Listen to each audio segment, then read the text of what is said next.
Totoo ba tong nakikita ko? O hindi pagod lang siguro to?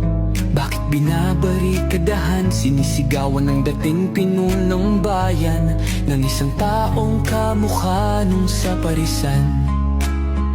Siyudad nila na minsang aktibo sa karahasan, ngayong malinis at progresibo kaysa sa ilan. Sigaw nila siya na ang mamuno para mga durugista ay tumino.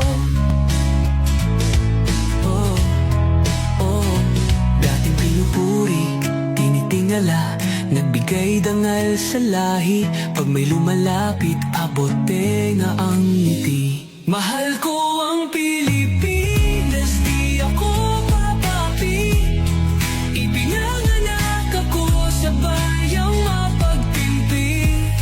Ipaglalaban ko ang kalayaan kahit ako'y masawi.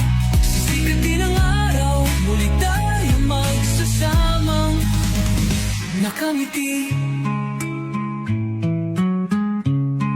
Inangat ang uniformeng kupas na may bahid ng dahas. Dudublihin ko sahod nyo, wag na kayo lumihis ng landas.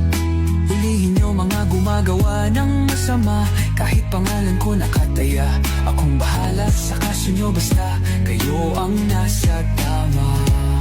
Pero ano ang isinukli? Bakit kayo nagpunyagi? Pinakain nyo sa mga estranghero ang 80 na lolo'y parang may mali. Pagkatapos angat ang inyong moral na dating mabababa. Grabe ang isinukli, parang dumukot ng tae. Tapos nilagay sa kamay, sabay sampa.